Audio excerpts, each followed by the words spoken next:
there is the added layer of race. Not necessarily when it comes to President Obama, because you're going to find a lot of African Americans have a legitimate dissent with President Obama, right? I think that's something a lot of people miss, is that criticism of President Obama does not only come from the progressive left, it comes from the black left, which is progressive, by the way. So it's not about President Obama. It's about how you interact with other African Americans who are just as much a nobody as you, right? Just faces in the crowd, right? But it's how you treat them that really matters in these conversations. So, with Ta-Nehisi Coates, when people came at him about his article, with all of this rabid vitriol, man, and it got so bad that Nina Turner herself had to tell a Bernie Sanders account, don't include me on this type of ridiculous conversation. But I digress. This is what I want to say about Ta-Nehisi Coates. And I hate to sound like I hate to sound full of myself, but certain conversations need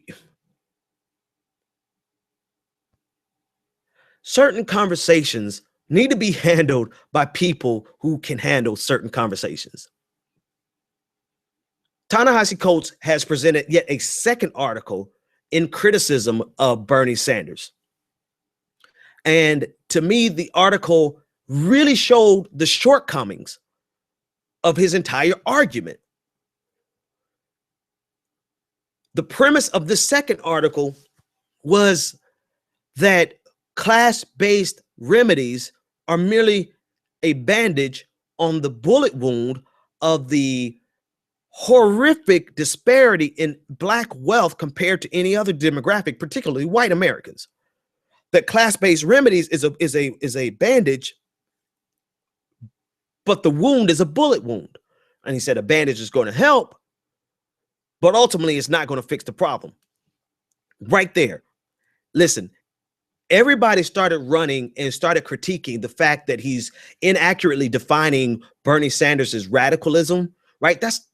Which is true, right? He missed the ball with Bernie Sanders' radicalism, and because Bernie Sanders is not radical. Bernie Sanders is not any more radical than Dwight Eisenhower. Let's be real. Bernie Sanders is as radical as a 1950 conservative. So this is not radical. And everybody started addressing that, and then people started attacking him. Some people had legitimate things that they tweeted about, fine.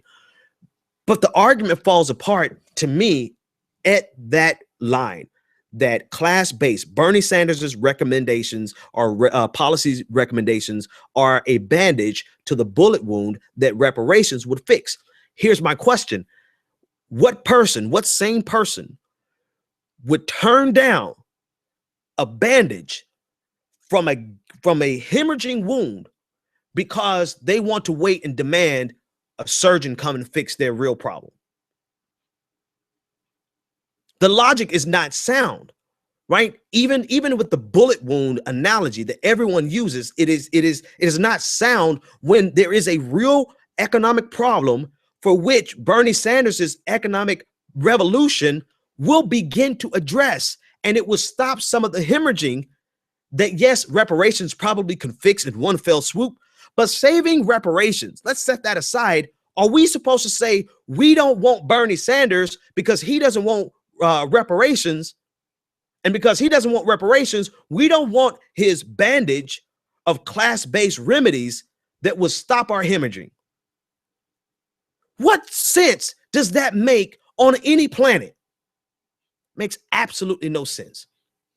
And so to his entire argument about the fact that the liberal imagination can only go so far, and it can't go as far as reparations, it can't go as far as tackling the real root of this disparity in wealth in the African American community. The problem is, you have some people who can see this through the lens of their anger, and they try to clap back, and it backfires, and then everybody sees how ignorant some of Bernie Sanders supporters are, while they're not seeing how ignorant everybody's supporters can be, right?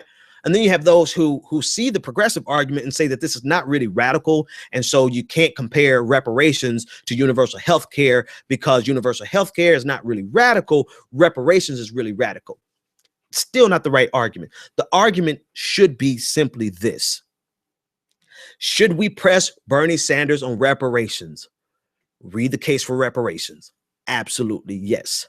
But should we set aside the economic revolution that can begin to fix and stop this hemorrhaging of wealth across all classes, which will help African Americans, which may disproportionately help African Americans because so many African Americans are impoverished. And so if Bernie Sanders' class-based policies are going to address the poor and the working poor, then it may very well have a reparations style effect because it's going to disproportionately benefit African Americans because we are disproportionately impoverished. You guys getting a preview of the article I'm publishing tomorrow. You have to address it from a logical standpoint. When you're having these conversations, you must address it from, you have to take apart the argument and present it. And I think that's why last week, even though I kind of really went at Ta-Nehisi Coates, he retweeted my video because at least I was coming from it from a very logical perspective with a legitimate criticism. I wasn't dismissing his idea just because I didn't like the fact that he was attacking Bernie Sanders, but I did address the fact that, one, you're attacking Bernie Sanders. And it's furthermore, it's even disingenuous in the second article. Let me get back to the second article. It's so disingenuous in that second article for Ta-Nehisi Coates to reference how immoral the Clinton policies have been in terms of criminal justice and the negative effects that it has had on African Americans. For him to reference that as a passing thought and then continue on his diatribe against Bernie Sanders, that is such a sleight of hand that to me is intellectual dishonesty, because you cannot compare the impact that the Clintons have had on the African American community in this generation to Bernie Sanders' lackadaisical or perhaps cowardice at worst position on reparations. You can't. That's like saying here is a murderer. Here's a serial killer. Here is somebody who has done so much damage to our community. But you know what? Forget about that. Let's talk about this guy who defected from his position at the police station. Let's track him down. Let's hunt him down and let's execute him. So pay no attention to the serial killer. Let's pay attention to the person that shoplifted. You cannot intellectually, with any intellectual honesty, compare what the Clintons did in that 1994 Criminal Justice Injustice Act, what they did to the African American community through that, as well as to poor Americans across the country, black, white, and other, through the gutting of these welfare and the social safety nets.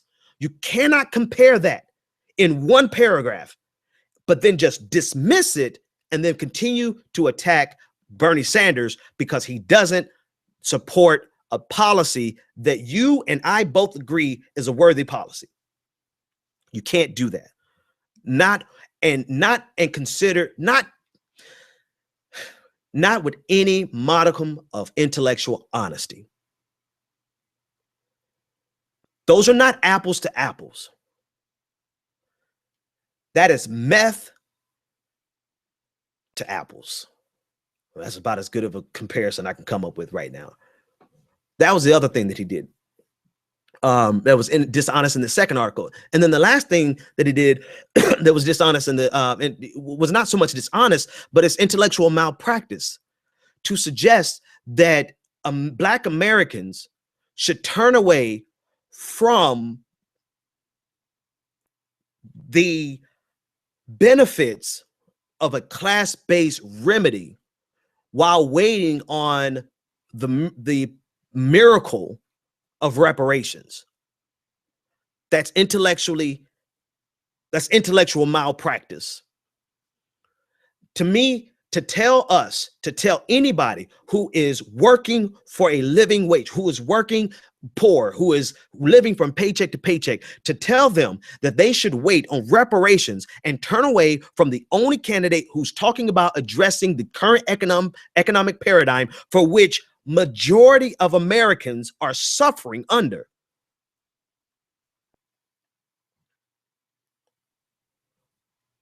All because you want them to wait on something that you feel is the end all to be all to end white supremacy and racism in America.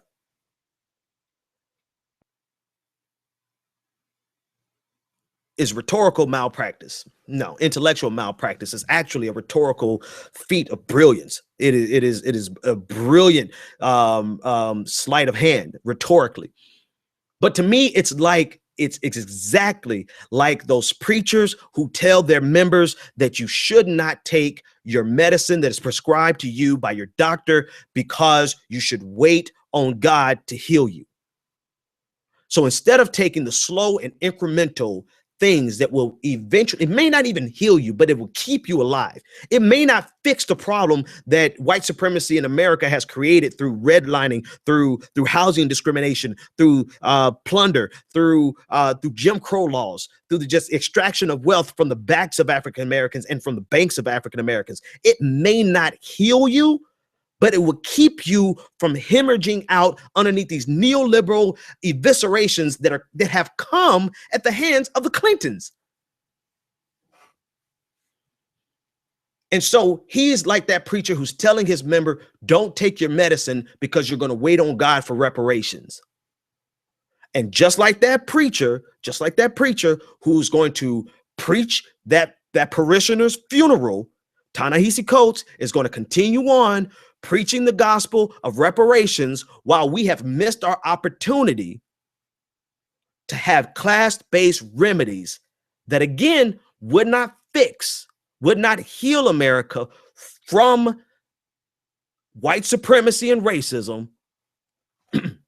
but it sure as hell will help somebody like me and like you who's paying for childcare while you're paying a tax bill, while you are paying, getting no childcare, no tax deductions for children. You're just in that, you're stuck in that middle place where you're getting screwed from every angle. You're paying taxes, but you're getting nothing in return for your taxes. But God, we need to wait on reparations. Listen. When you look at the economic conditions of African Americans, you cannot look at it outside of the framework of everything that led to where we are today. You cannot look at it outside the framework of slavery. You cannot look at it outside the framework of Jim Crow. You cannot look at it outside the framework of redlining and housing discrimination. You cannot look at it outside of the straight plunder, right? We're not just talking about abusive lending practices. We're also talking about the fact that for generations, white men were able to come to our neighborhoods, kill us, take our money, rape our women, and go without any ramifications from the law. And so when you see that Black Americans have $10,000 in wealth compared to $190,000 of white wealth, that is not in isolation. So the case for reparations is a very clear case that Bernie Sanders may as well, he may as well look at it, right? We're talking about an economic revolution. Look at HR 40.